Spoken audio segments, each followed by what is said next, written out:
If you've been scrolling through endless shelves of bookshelf speakers and still feel stuck, you're not alone. I've spent the last few weeks testing a few mid-range options and comparing what real users say, and today I'm going to settle the debate once and for all. Link is in the description if you want to check the product details on Amazon. First off, let's talk about the space you're actually putting these speakers in. Most of us aren't installing a full-size floor-standing tower in a dedicated listening room. The reality is a modest living room, a bedroom that doubles as a home office, or a compact media cabinet. The Acoustics 5010 pair is built for those tight-fit scenarios. The cabinets are only a few inches deep, and the oak veneer finishes blend nicely with both modern and traditional decor. That means you can slip them onto a bookshelf, sit them on a low media console, or mount them on the wall without having to rearrange the entire room. Now, why does the compact label matter beyond just looking good?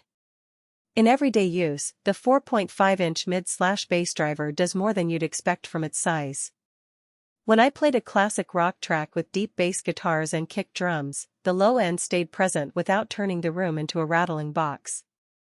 It wasn't a booming subwoofer, but the punch you need for movies and TV shows felt balanced.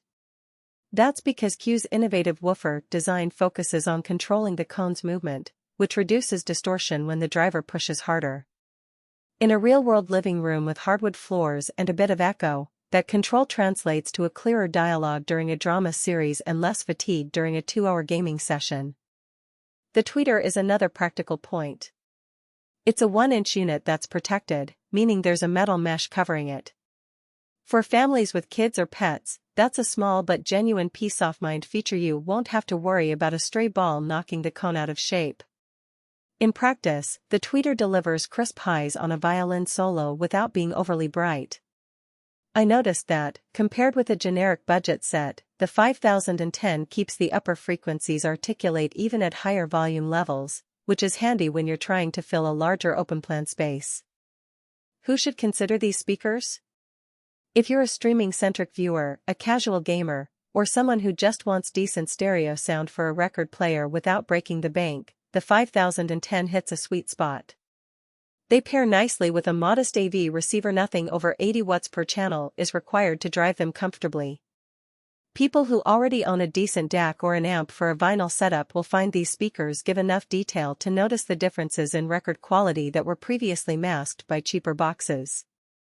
And because the set comes as a matched pair, you won't have to worry about mismatched tonal character that sometimes happens when you mix and match brands. On the other side, if you're a dedicated audiophile hunting the most accurate soundstage possible, or if you plan to use these as the main speakers for a high-end home theater with a dedicated subwoofer and Dolby Atmos setup, you might feel the 5010 fall short.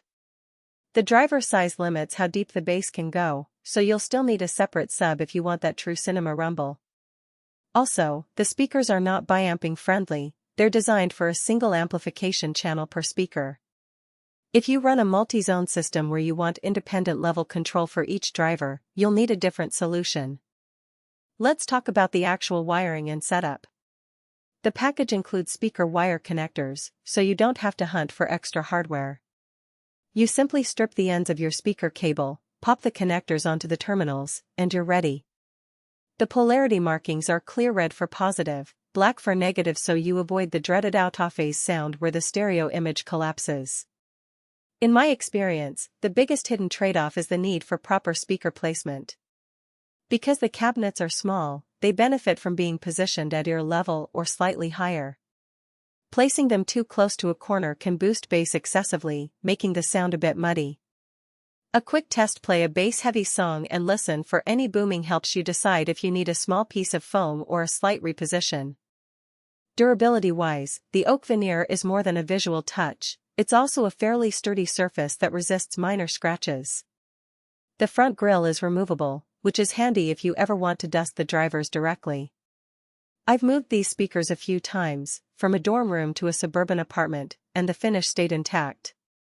That said, the overall weight is modest, so they won't survive a major knock if you accidentally bump them into a wall. If you have pets that love to jump on furniture, you might want to keep them on a lower shelf or use a speaker stand. What about